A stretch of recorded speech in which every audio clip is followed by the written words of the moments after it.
No dia 15 de novembro é celebrado no Brasil o Dia da Proclamação da República, pois essa forma de governo foi instituída em nosso país exatamente nesse dia em 1889.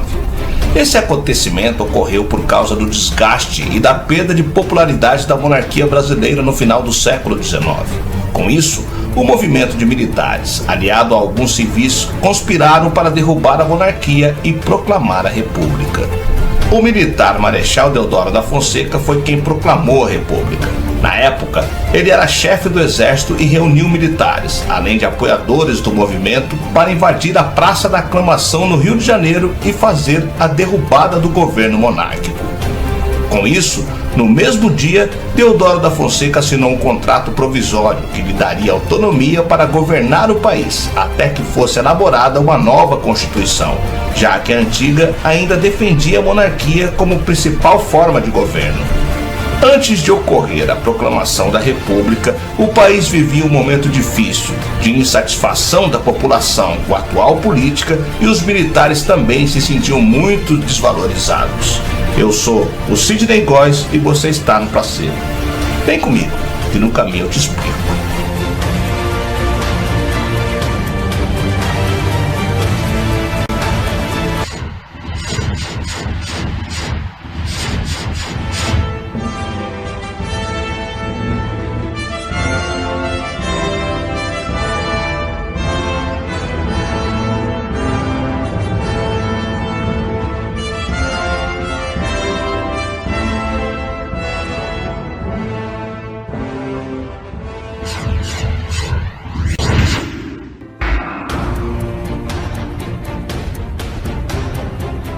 O 15 de novembro é uma data importante no Brasil, pois nesse dia comemora-se a proclamação da República. Esse evento aconteceu em 1889 e foi o resultado da mobilização do exército e de republicanos civis contra a monarquia instalada no país desde 1822. Ela foi instaurada no Brasil a partir de um golpe e a família real foi expulsa. Foi o resultado de uma longa insatisfação dos militares com o governo monárquico. Os historiadores tratam esse acontecimento atualmente como um golpe por ter sido uma transição de regime forçada e sem a participação popular. Foi o resultado de um processo político que se estendeu desde a década de 1870. A insatisfação com a monarquia ganhou força ao final da Guerra do Paraguai, tanto nos meios militares quanto nos civis. Essa insatisfação só foi crescendo e o surgimento de partidos republicanos contribuiu para isso. O grande grupo insatisfeito, porém, era o Exército Brasileiro. As Forças Armadas consideravam-se pouco reconhecidas depois de terem conduzido todo o esforço da Guerra do Paraguai. Os militares estavam insatisfeitos com suas remunerações, queriam melhorias no sistema de promoção de carreira e a permissão para opinar suas posições políticas, algo proibido na época.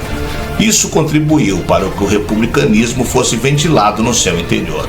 Não obstante, a insatisfação com a monarquia não era uma exclusividade dos militares. Os cafeicultores paulistas e a Igreja Católica também estavam insatisfeitos.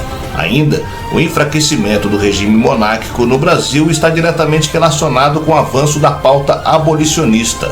A relação era proporcional e inversa. Na mesma medida em que o abolicionismo ganhava força, o monarquismo perdia influência no país. Politicamente, os debates foram acirrando-se ao longo da década de 1880, tanto na questão da abolição quanto na do republicanismo. A situação do Brasil era de crise crônica na década de 1880, e a polarização só contribuiu para reforçar esse quadro. Com a perda do apoio da Igreja e dos escravocratas, a monarquia ficou sem os grandes grupos que lhe davam apoio, sobretudo o segundo. Assim, a sua sustentação tornou-se extremamente difícil, uma vez que o movimento republicano estava muito forte no final dessa década. Na medida em que o republicanismo avançava, uma nova pauta era ventilada, o federalismo. Essa pauta inspirava-se no federalismo que existia nos Estados Unidos e defendia a maior descentralização do governo. Isto é, os partidos republicanos agruparam-se regionalmente e passaram a defender maior autonomia para os estados.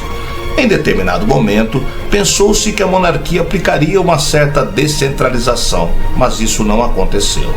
Outro fator de insatisfação com a monarquia dava-se em relação à economia. Depois da Guerra do Paraguai, a economia brasileira enfraqueceu-se. Afinal, o país gastou muito mais do que poderia para vencer os paraguaios. Ainda há de considerar-se os impactos da crise mundial do capitalismo de 1873, que impactou pouco o Brasil, mas teve no país seus reflexos. O último fator é a questão da sucessão, pois até entre os monarquistas havia um certo incômodo com o fato de que os sucessores do trono eram a princesa Isabel e o seu marido, o conde Deu. A proclamação da República foi mais feita na base do improviso do que de fato na base do planejamento. No entanto, alguns historiadores sugerem que desde 1887 havia encontros que debatiam as possibilidades de derrubar a monarquia no Brasil.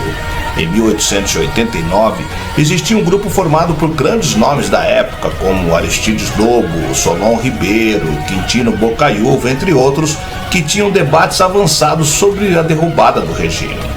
Em novembro de 1889, a crise política estava avançada, principalmente porque já existia uma percepção de que o Visconde de Ouro Preto não resolveria as grandes demandas daquele momento.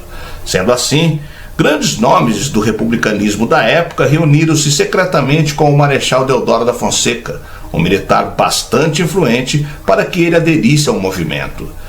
Depois de ser convencido, Deodoro da Fonseca liderou um levante militar em 15 de novembro que cercou o gabinete ministerial, destituiu o Visconde de Ouro Preto do cargo e o prendeu.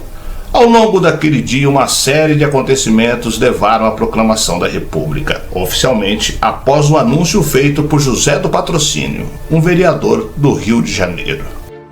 Conde Deu tentou liderar uma resistência no dia 15 e o imperador tentou formar um novo gabinete, mas as ações não tiveram sucesso. A monarquia estava efetivamente derrubada. Dom Pedro II deixou de ser imperador do Brasil e um governo provisório republicano foi instaurado. No dia 17, a família real fugiu do Brasil e partiu rumo à Europa. Todo o ano, o 15 de novembro é considerado feriado nacional por determinação da legislação brasileira. Em 14 de janeiro de 1890, foi emitida a primeira lei reconhecendo o dia como feriado. Essa lei foi o decreto número 155B, que determinou o feriado como um dia para celebrar a pátria brasileira. Essa ação, no entanto, foi uma de muitas para garantir a legitimidade à recém-instaurada República do Brasil e garantir que o dia e o republicanismo ficassem impregnados no imaginário popular. Outras leis que reforçaram o 15 de novembro como feriado foram decretadas durante a Era Vargas e a Quarta República. Atualmente, o dia em questão é considerado feriado por força de uma lei recente. Em 19 de dezembro de 2002, durante o governo de Fernando Henrique Cardoso, foi aprovada a Lei nº 10.607, que cita todos os feriados nacionais do Brasil, sendo o 15 de novembro um deles. Primeiramente, o status do Brasil é assegurado pela Constituição de 1988, que assegura o nosso país como uma república federativa. Além disso, na promulgação da Constituição foi estipulada uma disposição constitucional transitória a respeito de um plebiscito que deveria ser realizado em 7 de setembro de 1993. E de fato foi realizado, mas em 21 de abril de 1993. O plebiscito colocou a população brasileira para escolher entre república e monarquia como forma de governo e entre presidencialismo e parlamentarismo como sistema de governo. O plebiscito contou com mais de 67 milhões de votos e a população brasileira escolheu a república como forma de governo e o presidencialismo como sistema de governo. No entanto, para a maioria dos historiadores, a proclamação da República não mudou muita coisa em relação à participação da sociedade nas decisões políticas. Eles acreditam que esse acontecimento apenas abriu caminho para uma política que privilegiaria homens já enriquecidos. Representaria uma nova fase para o Brasil, a República Oligárquica.